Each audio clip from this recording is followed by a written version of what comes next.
Hello and welcome to Harlem Stories Today. I'm Luis Cristian, and today we are starting our ongoing monthly series. We have two guests. Our guests today are Cynthia Allen and Margaret Porter Troupe. We'll be starting with a reel of Cynthia Allen. Even though I lived in Queens and I actually lived there until I was age 17, I would come back and forth. Actually, all of my mother's siblings lived in Harlem. I went to Harlem Prep. I would have liked to have gone into, the music industry. I was always fascinated, with music. But I couldn't play an instrument and don't have the greatest voice, so then I knew, okay, that's not gonna work. But I have had a cousin, she passed away, Elaine Chu. And Elaine Chu was she was a social worker without the MSW. Just watching her and the care and concern, that she had for like everybody from all walks of life. I mean, I was totally impressed with that. But then I can also even go back further, even before, say, high school. I remember a time when I was actually in North Carolina for the summer. That's where my mother grew up. And they sent myself and a cousin down for the summer. And I remember this family that was actually down, as they say in North Carolina then, down the road, and this house, and it had like so many kids in there. And I remember there was one girl, she was my age, and we became friends. But then, you looked in this house and then you saw just how, how poor, they were really poor. And, you saw her clothes was really tattered. And when my mother sent me down, I had so many, pieces of clothing. And I remember giving this young lady some of my clothes because I really felt bad for her. I have so much and she has so little. I think I kind of knew then, if I look back and say, you know what, I was destined to do what I'm doing now. This is the block that I work in Harlem. I work for a shelter for young men, age 18 to 25. You have a lot of them who have a history of foster care. It's just really sad that, at the age of 18, they age out. So a lot of times, the agency, what they'll do, they'll drop them off at the shelter, if that, and it's like, I would just wish you luck. You have a lot of young men and women who have been in the foster care system, and God knows the things that they've experienced and the things that they've seen. And you have a lot of them that are so angry, extremely angry. If you have 100 kids in a room, if I can maybe just reach maybe one or two, I'm happy. I believe progress, is always a wonderful thing. Change is a good thing sometimes, not all the time. Now, looking at Harlem now and looking at some of the changes that are being made in terms of some of the businesses that are here, I think it's a wonderful thing because, with that it will provide, opportunities, employment opportunities for people in the community. Now, on the other hand, as every little nook and cranny, you see a new development. But people who live in this community can't afford to live there. So then who are they building it for? They're not building it for us. Like I said, on one hand it's good, and on the other hand, it's not. And I think the fear, of people in the community is that they will be priced out because they have these new developers who, they don't care about the people. They just care about how much money can I make.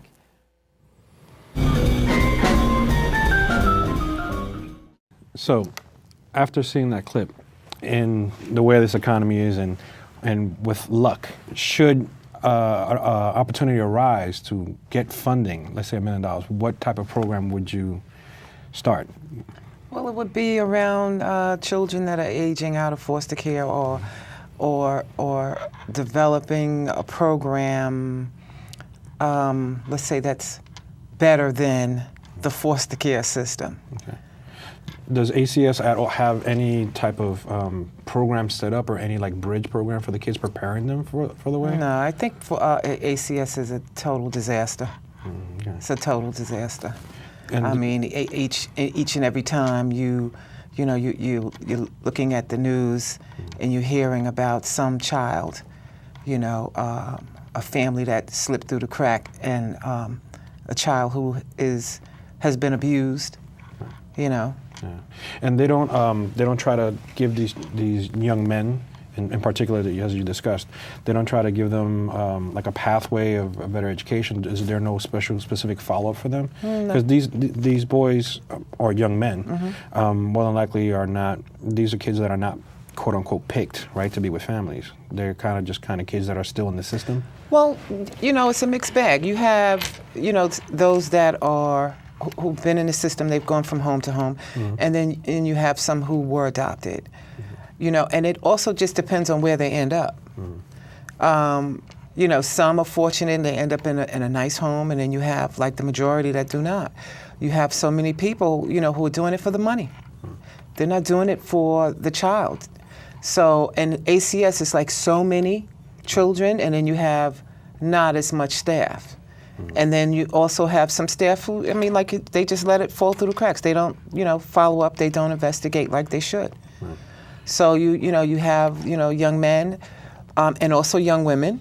They're aging out at 18, and they were in someone's home who could care less about education. So if they didn't care about education, then they didn't get an education. And do you see this problem? It obviously has been a problem for a while. It's not a new problem.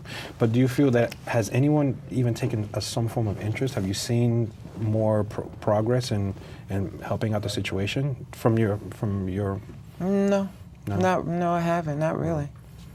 And I think that's needed. It really is, because you have so many young people walking around who are totally lost. Right. There's just no direction. Have no idea which way am I going in. Now, this also, growing up in different parts of the city, in Harlem, I remember there used to be a community feel. Do you think that the community itself has also kind of like let this kind of just happen? Also, yes. they haven't really. I contribute that to the crack epidemic. Okay. I contributed to that because I know when I was growing up, and it was a community, and I'm quite sure you could probably identify with that as well. If someone saw you and you were in another part of town, and they would ask you, "What are you doing here? Does your parents know you're here?" Right. And what you would do then, you would get back to wherever you would get back to your block, and then you better believe that your parent would know that you were someplace that you weren't supposed to be. Right. Yeah. But now, no, it's changed a lot. And I would like to now introduce our next guest, Margaret Porter Troupe. We're going to see a quick little video, and we'll be right back.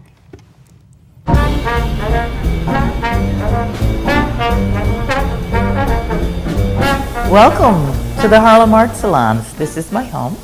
We have a space that is unusual in Harlem. I was born on a farm in Mississippi, the number 14th child in a family of 15 children. We lived on this wonderful, huge amount of property, so I always felt very wealthy, but I didn't have a lot of material things. I was very poor, but I had a very active imagination, I think. I remember pretending to be a news journalist, and or I always wanted to travel because I grew up in this very isolated kind of situation where I was confined in a lot of ways, being told that there were so many things that I was not allowed to do because I was a girl, because I was a black person. When you're growing up like that, it's all you know, so you spend a lot of happy times as well. But in reflection, and when you travel and you learn that people live other ways, and that life is much different in other parts of the world, then when you reflect on your own experience, it can be quite traumatic.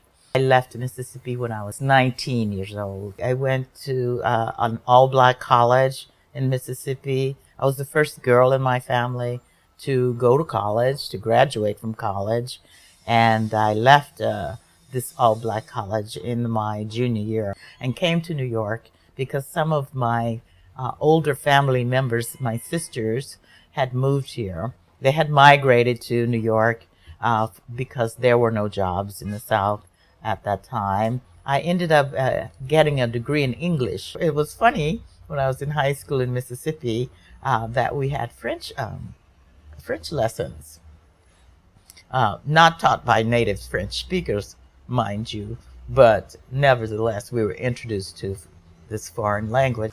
Nobody in my family was in the arts. I don't know why I did that. It was because I suppose I had a certain curiosity, you see.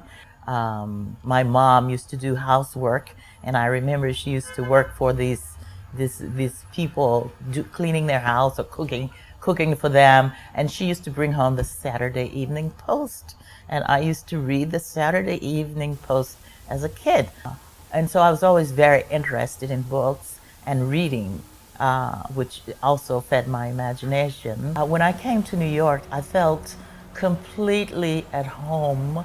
I felt safe in New York, whereas growing up in the segregated South, when I grew up, there was a lot of violence, lynchings, and violence against black people, and I was terrified. When I moved to the city, I wanted to live on a tree-lined street, and the village was perfect for me, and I loved living there. And I also continued studying drama, acting, for a while. When I met my husband, Quincy, I found myself in the company of people who were creative thinkers, and then I was completely and totally happy. That's when I found out that I had really an affinity for the arts, and I wanted to be with those kinds of people because I liked that they took risks and that they used their imaginations and that they created things that were beautiful and wonderful, and I wanted to be with them. So, considering how we were talking about how culture and how you met your husband and you were on Culture People, how do you find Harlem then to now and the cultural progression, or do you still feel that there's culture growing in Harlem? When I moved to Harlem, it was in 1979, and I moved into Graham Court, where I live now, on 116th Street in Central Harlem. 116th Street at that time was drug addicts and methadone clinics and liquor stores and storefront churches. Okay. And it was not a neighborhood that was that was conducive to the arts in that particular area. There was the Studio Museum was there, the Schomburg Library was there, and those are venerable old institutions that remain. The Apollo Theater was there, but I think at that time there wasn't a lot of activity. I think it was pretty During that time quiet. there was a lot of like transition in its ownership and things like that. Yes, and so I moved to Harlem right before the gentrification started, and I worked with members of the Tenants Association in my building to not only clean up our building, which was rife with a lot of crime and drugs and that sort of thing, but we also worked to clean up the neighborhood. And my husband and I were kind of role models for the kids in our building because we were in the arts. He was a professor and a poet, and I was a professional businesswoman working at the New York Times. And so we were kind of a role model. The kids were pretty without direction, lots of poverty, and a lot of families on fixed income, and a lot of elderly people in the building. So that was a long, arduous journey to try to bring some stability to our little neighborhood there. And as far as the arts were concerned in Harlem, there wasn't a lot of activity to my knowledge at the time. Today, the Apollo Theater has a much more vigorous program. The Studio Museum has expanded and has a lot of programming. The Harlem Stage is there, and there are small things like what I do.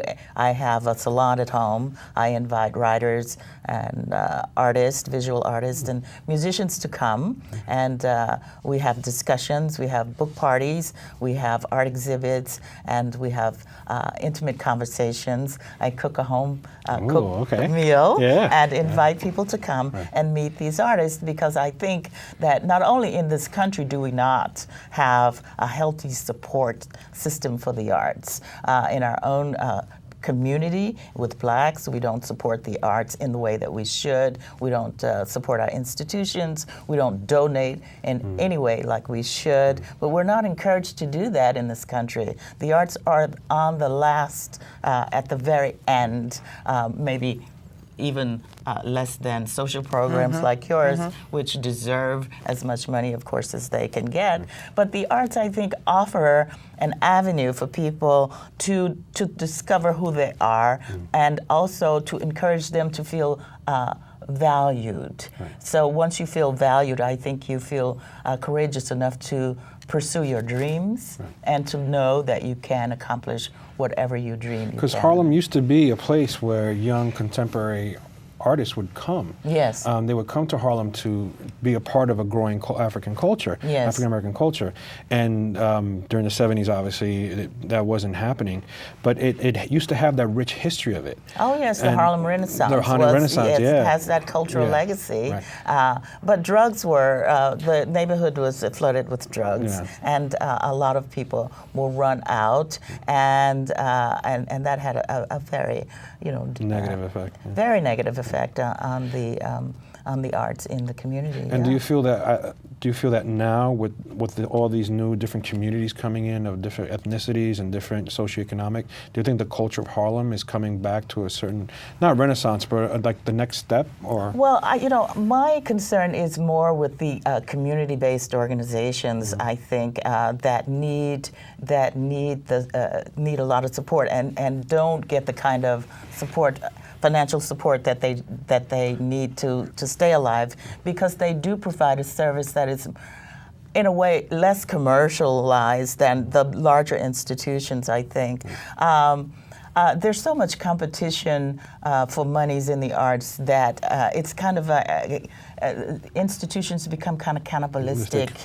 And there's an organization that I worked for called Harlem Textile Works. It's a fantastic organization in Harlem. It's in the Hamilton Heights. And they teach young people how to do silkscreen printing, and they teach them useful job skills like digital computer skills, graphic art skills. But they have so little funding, they have so little coverage. There's the Children's Art Carnival that introduces kids to the arts. It's a very fabulous organization that's been around for a very long time, but they are on their last leg. I was very pleased to see that the Harlem stage was endowed with maybe a several $1 million because of Pat Cruz's management and what she's been able to do. And of course the Studio Museum gets a lot of money. But it's these small little organizations that really do good work for the community that need to survive, that are barely surviving. And when we look over the overall, not just culture, but we look at the different questions that we have in reference to how youth are more involved in the community and family and overall, do you feel that with this change of middle income, from poverty to then middle income to now, we have these people that are coming in that are buying these multi-million-dollar homes or $250,000 homes that frankly, a lot of people in the area still can't afford. I mean, it's a lot of them. Do you think that not only is that affecting not only the culture of Harlem and the changing face of Harlem, but do you think that as a community, a lot of people that have been there trying to make the difference are just kind of being put to the side? And then this is an open question to the both of you. I think that on the one hand, it's nice to have a diverse community of different kinds of people who live there, because it makes the community rich. What destroys a community is large corporations who erase the small businesses and small cultural institutions that make a community unique. I think that a lot of what's happening now, you see a lot of tourism tourists who are coming to Harlem, a lot of Europeans, and what they want to see is some sort of activity that they have in their heads about what it means to be black. They go to the gospel churches, they go to the Apollo Theater because they expect to see James Brown or something like that. They go to the Studio Museum perhaps, but they're basically looking for what is, I suppose, stereotypical ideas of what it means to be a black person in the United States. And that's changing with the gentrification and with Columbia University buying up all the properties and kicking small businesses out. You lose that authenticity in a way, and it's kind of sad. Well, you know, I can say that there used to be these African drummers, and they were on Fifth Avenue by Mount Morris Park. And I mean, they were there like every day, and they would play the drums. You know, people would come around and listen. And then once the condominiums, the new condominiums, and the occupants or the owners of the condominiums, when you know they moved in, they complained about the drums. The drum circles, yeah. So then once they complained about the drums, then the drums were no more. Right. Well, that's true. I mean, we used to have a lot of the African sellers. They used to sell a lot of things. Now they moved the market to 116th Street, and the community at large is kind of like going to that transition. As you were saying, how now you have H&M and Old Navy, which yes, they're big corporations. They're giving back to the community by trying to give jobs and all that. But like the small businesses are being pushed out. Yeah, they are. And since you work so much with the community, I mean, does the community at large really recognize what's going on, Sure they do. Or are they kind of like, well, you know, this is just a phase we're going through. We've been through worse. We're going through better. I mean, with the youth that you work, I mean, what is their, I don't want to say feeling toward it, but what is their outlook for themselves in this new Harlem today? Well, in this new Harlem today, I mean, you know, they see it as being very bleak. There's actually a restaurant, I'd rather not say the name, there's a new restaurant that's in Harlem who actually discriminated against a couple of the young men where I work. And, you know, and where I work, we have like a mixed bag. You have Chinese, you have Caucasian, you know, African American, you know, you have a mixture there. Hispanic, have a mixture there. So there was actually this one day when this young Caucasian young man went to the restaurant to apply for a job, and he went with a shirt, jeans, and sneakers, and they hired him. And then he came back. He was so excited that he got the job, and he told his two friends who were African American. So then they went over there with the same attire, with shirt, jeans, and sneakers. And the guy says, "Oh no, I'm not." I took one look at them and says, "No, I'm not hiring."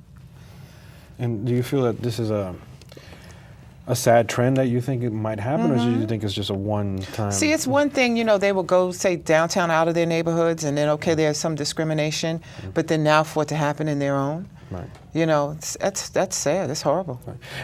And do you also see how you have the higher income African Americans coming in, and they're like, yes, we do. You know, there's that also socioeconomic. But I'm gonna tell you, what was that? Was the other day? I think it was last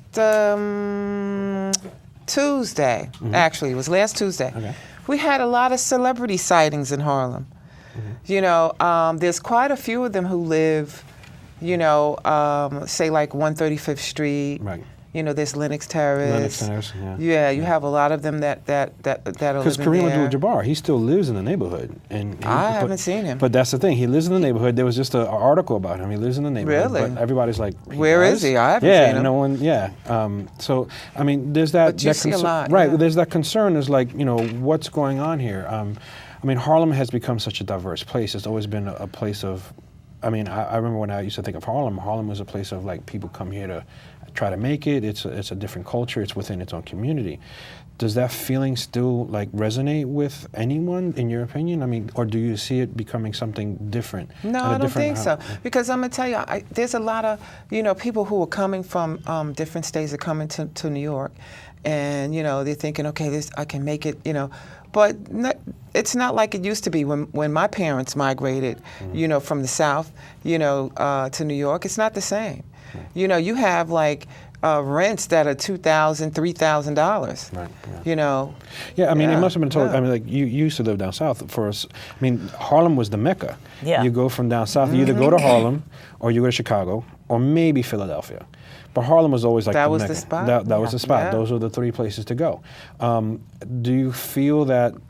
I mean, you said that you went to a all-black college. Do Yes. you feel that it's now reversed? That people are leaving Harlem to go down south, to once they go to school down there. I have friends that go to Spelman and then they decided to stay down in the area. Do you think now it's kind of like a reverse migration in Harlem going on? Well, I wouldn't say that there's a reverse migration. I think that with young people and with people who are moving into the neighborhood, the more middle class people, I think there is a class thing that's happening where if you don't belong to a certain class, you don't have a certain level of education, you don't have a certain amount of money, you can't afford to live a certain way, then you're not going, there's no social interaction. Right. I don't think that a lot of the newcomers, whether they're black or white or whatever they are interested in supporting the community of Harlem that's been there over the years. I think that they're like, you know, they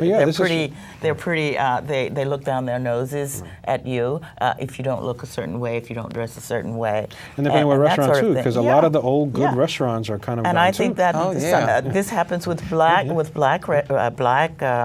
newcomers who are in the neighborhood, as well as the whites who have come to the neighborhood who don't want to hear the music. Right. It's too loud, it's too noisy, who are trying to change the community for their own Yes, aesthetic, that's when in right. the first place they came to Harlem because they were seduced by its history and because they found housing, affordable housing, beautiful architecture, great streets, great locations, and all of these other businesses have come in to support those people. There was an insert in the New York Times last Friday. They had a photograph on the cover of this, Harlem is Booming was the title, Right. and the photo on the cover was of the Apollo Theater, and all the people in the photo were white.